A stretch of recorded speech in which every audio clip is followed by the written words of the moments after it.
RPS math স্টেশনের আজকের ভিডিওতে সবাইকে স্বাগতম। আজকে আমরা আলোচনা করব গণিতের মৌলিক একটি বিষয় নিয়ে, সেটি হচ্ছে বীজগণিত। শুরুতেই একটু সংজ্ঞাটা দেখে নিই যে বীজগণিত কি। বীজগণিত হলো গণিতের এমন একটি শাখা যেখানে সংখ্যা ছাড়াও অজানা রাশি বা বর্ণ যেমন এক্স ওয়াই এ বি ব্যবহার করে বিভিন্ন সমস্যার সমাধান করা হয়। তো আমরা তো সংজ্ঞা বুঝলাম, কিন্তু এই সংজ্ঞা দেখে আদতে আমাদের এখন কোনো কাজ নেই। তো আমরা একটু বোঝার চেষ্টা করি বাস্তব জীবনে বা আসলে প্র্যাকটিক্যালি বীজগণিতটা কী এবং কোথায় কাজে লাগে। তা আমি ধরো একটা উদাহরণ নিই। ধরো মেসির গোল সংখ্যা কত, তোমরা কি জানো কেউ? তো অফিসিয়ালি মেসির গোল সংখ্যা হচ্ছে 910টা। তো ধরো মেসির এই গোলের সাথে সে 5টা আরও নতুন গোল করলো। 5টা নতুন যদি গোল করে তাহলে তার মোট গোল হইল কয়টা? 915টা। এই যে এখানে আমরা অঙ্কটা করলাম, এই ধরনের অঙ্ক আমরা যখন করেছি সেগুলো হচ্ছে পাটিগণিতের মধ্যে ছিল, যেখানে আমরা নির্দিষ্ট সংখ্যা ব্যবহার করতাম, একদম নির্দিষ্ট, যে 910, 5 এরকম নির্দিষ্ট সংখ্যা। এখন মনে করো যে এইবার বিশ্বকাপে মেসি মোট কয়টা গোল করবে সেটা আমরা জানি না। আমরা জানি ওর আগের গোল হচ্ছে 910টা। এখন এই বিশ্বকাপে কয়টা গোল করবে? তা আমি যখন জিজ্ঞেস করি, তুমি হয়তো বলতে পারো স্যার 7টা, কেউ বলবে 8টা, কেউ 10টা, কেউ 20টা, অনেক গোল হতে পারে। আমরা তো জানি না, স্পেসিফিক নির্দিষ্ট কেউই কিন্তু জানি না। এই যে এখন মোট গোল, এটাকে আমি কীভাবে লিখতে পারি? এখন মোট গোল তো জানিই না, মোট গোল কত হবে? যে মোট এই 26 সালে বিশ্বকাপের পরে মেসির মোট গোল কতটা, এটা তো কিন্তু আমি জানতে চাইলে এখন কিন্তু পারি না। তো এখন এটা কী করা যায়? আমরা কি এরকম করতে পারি না? এই যে 910 এটার সাথে আমি লিখব যে আমি জানি না, অজানা একটা গোল, এরকম কিছু লিখতে পারি। তো এই যে সমস্যাটা সমাধান করা, এইটার জন্য কিন্তু আমরা বীজগণিতকে ব্যবহার করতে পারি। এই অজানা মানটা বা রাশিটাকে আমরা লিখতে পারি যে এক্স দিয়ে। এখন আমি কিন্তু বলতে পারি মেসির গোল হচ্ছে 910 প্লাস এক্সটি, এতটি। এখন তাইলে এই এক্সের মান কত? এক্সের মান হবে 2026 সালে আসলেই মেসি যেই গোল, যতটা গোল করবে এটাই হচ্ছে এক্সের মান। তো এইখানে কিন্তু আমরা কি করলাম? আমরা এই সমস্যাটা সমাধান করার জন্য আমরা অজানা রাশি বা বর্ণ আমরা ব্যবহার করছি। সাধারণত এই ধরনের অনেক সমস্যাতে আমরা কিন্তু, আমি জাস্ট ছোট্ট একটা উদাহরণ দিলাম, আমরা বাস্তব জীবনে এবং বিজ্ঞান ও প্রকৌশল বিদ্যায় আমরা অনেক ধরনের বীজগণিত এভাবে ব্যবহার করে থাকি। ধরো আমরা আরেকটা উদাহরণ এইভাবে কাজ করতে পারি। ধরো কোনো একটা অনুদানের জন্য দুইজন বন্ধু মিলে টাকা উঠাইলো। এখন দুইজনের টাকা মিলে কত টাকা ওরা দিল? ওরা দিল হচ্ছে ধরো 15,000 টাকা দিল। মোট কত টাকা দিল? 15,000 টাকা দিল। কে কত টাকা দিল এটা আমরা আসলে জানি না।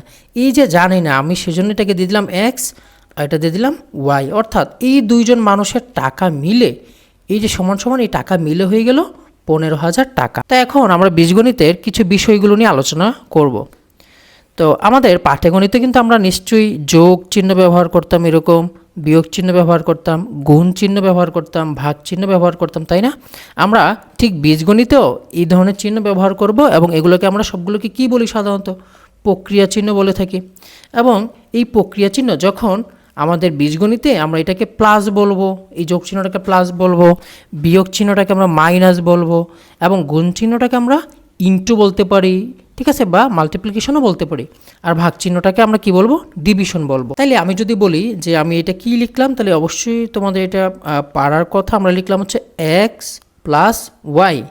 আমি যদি এইটা লিখি এক্স মাইনাস ওয়াই, আমি যদি এক্সকে এটা লিখি এক্স ইন্টু ওয়াই, আমি যদি এইটা লিখি এক্স ডিভিশন ওয়াই, তাহলে আমরা নিশ্চয়ই বুঝে গেলাম প্রক্রিয়া চিহ্নগুলো কী কী। এবং নতুনভাবে আমরা যখন পরিচিত হলাম, আমরা নিশ্চয়ই এই নামগুলো আমরা খেয়াল রাখবো, প্লাস মাইনাস ইন্টু এবং ডিভিশন। বীজগণিতে আমাদের যেহেতু কোনো সংখ্যা, সাধারণত স্পেসিফিক সবসময় সংখ্যা নিয়ে কাজ করি না, আমাদের এখানে চলক লাগে, আমাদের অজানা কিছু রাশি লাগে। এই অজানা রাশিগুলোর জন্য আমরা সাধারণত A B C X Y Z M N, তাই না, পি কিউ, এই ধরনের জিনিসগুলো আমরা ব্যবহার সাধারণত করে থাকি। এখন আমরা এই ধরনের একটা গাণিতিক যে ব্যবহার, এই ব্যবহারগুলো আমরা একটু খেয়াল করি। আমরা একদম প্রথমটা দেখি, এক্স প্লাস ওয়াইকে কী লিখবো? আমরা একটু আগে কিন্তু প্রক্রিয়া চিহ্নগুলো শিখেছিলাম। তো এখন এটাই একটু বোঝার চেষ্টা করব। এক্স প্লাস ওয়াই, এটাকে লিখবো আমরা এক্স প্লাস তারপরে ওয়াই। এখানে যদি আমরা এক্সের মান যদি পরে দিয়ে দিই, তাহলে কী হবে? X equals to 3, y equals to 5, তাহলে কী হবে? এক্স প্লাস ওয়াই মানে 3 যোগ 5, যেই কথা এক্স প্লাস ওয়াই এখানে একই কথা। এখন এক্স যে সবসময় 3 হবে, ব্যাপারটা কিন্তু এরকম না, আমাদের মান চেঞ্জ হইতেই পারে। এবং এটা দিয়ে বোঝায় এক্সের সাথে ওয়াই যোগ করা বোঝায়। তাহলে আমি একইভাবে আমি নিচেরগুলো একটু যদি দেখি, 2 নম্বরে এক্স মাইনাস ওয়াই কে লিখবো আমরা কি এক্স মাইনাস ওয়াই, এভাবে লিখবো আমরা। আর এটা আমাদের একটা নোট থাকুক যে এক্স থেকে ওয়াইকে বিয়োগ করা বোঝায়। এই যে এক্সপ্রেশনটা এটা দিয়ে বোঝায় এক্স থেকে ওয়াই বিয়োগ করা। এখন 3 নম্বরে যদি আমরা একটু আসি, এক্স ইন্টু ওয়াই খুবই গুরুত্বপূর্ণ। এখানে আমরা দেখবো এটা এক্স ইন্টু ওয়াইকে আমরা লিখতে পারি এক্স ইন্টু চিহ্ন ওয়াই, অথবা এভাবে না লিখে আমি চাইলে এক্স একটা ডট চিহ্ন দিয়ে ওয়াই লিখতে পারি, এক্স ডট ওয়াই, এটাও বোঝায় এক্সের সাথে ওয়াই গুণ। আর এক্স ওয়াই এই যে ডট এটাও যদি না দিয়ে যদি শুধু এক্স ওয়াই লিখে দিই, এটাও আমরা লিখতে পারবো। এইটা বোঝাটা খুবই গুরুত্বপূর্ণ। আমরা আমাদের কনভিনিয়েন্টের জন্য এই লাস্টের এক্স ওয়াইটা সবসময় ব্যবহার করব। এবং এটার মান কি বোঝায়, এটা দিয়ে কী বোঝানো হয়, এটা আমরা জাস্ট এখানে একটা উদাহরণ দিয়ে কিন্তু মান দিয়েও বুঝাই দিলাম যে এক্সের মান 3 হইলে ওয়াইয়ের মান 5 হইলে অ্যাকচুয়ালি রেজাল্টে কী হবে, 15 হবে। কেন 15 হইলো? ওই যে এক্স আর ওয়াই গুণ, তো গুণ তো আমরা পারি 3 গুণ 5, 3 5 15। তো এক্স ওয়াই দিয়ে কি বুঝাইলাম আমরা, এক্স ওয়াই গুণ করে অ্যাকচুয়ালি। 4 নাম্বার যদি আমরা একটু মনোযোগ দিয়ে দেখি, এক্স ডিভিশন ওয়াই, এটাকে আমরা কি লিখবো, এটাকে লিখবো এক্স ডিভিশন ওয়াই, এটাও লিখতে পারি।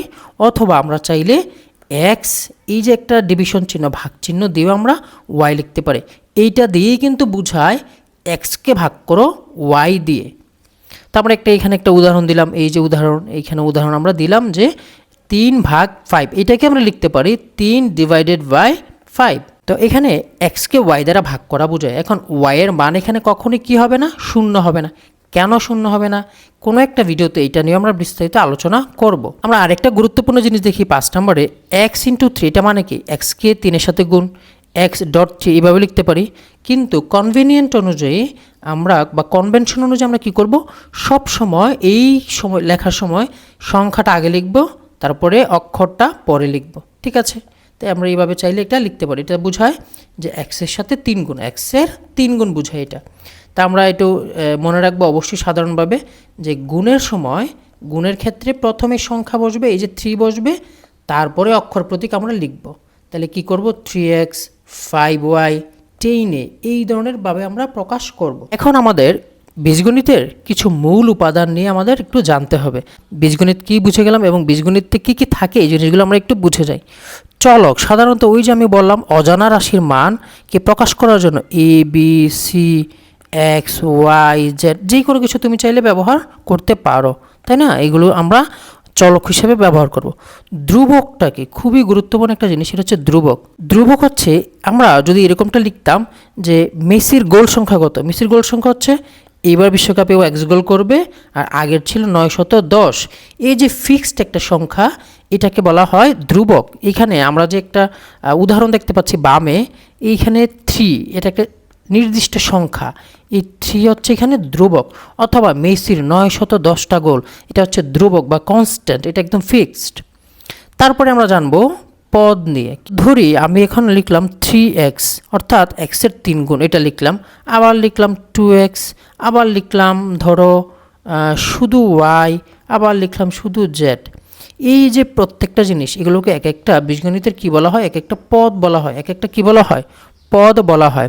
তাহলে এইখানে আমরা দেখতে পাচ্ছি 7x, এই যে 7x চিত্রটাতে 7x হচ্ছে একটা এখানে পদ।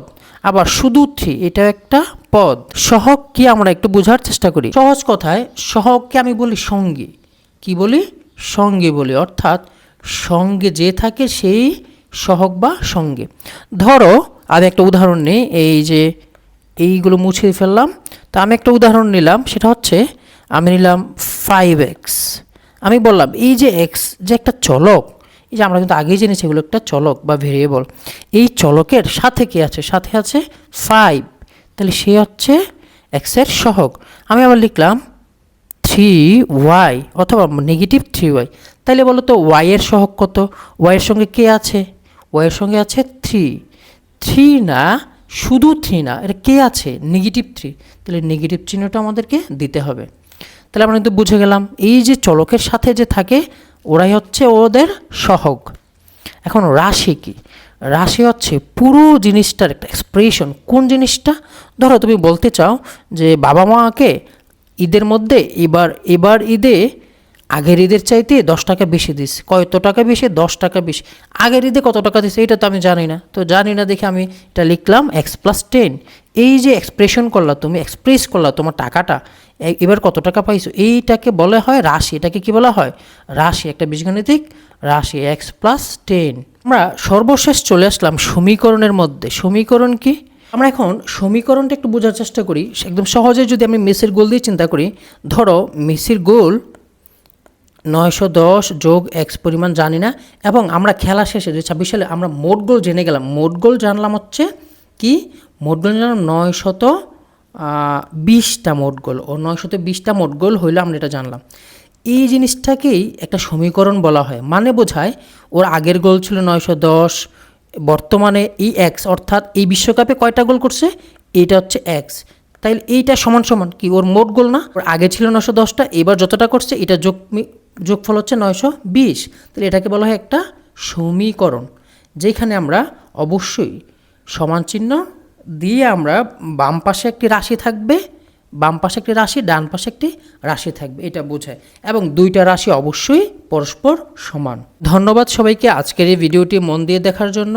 এবং আমরা এটা বলতে পারি যে learning math is like training your mind to become powerful.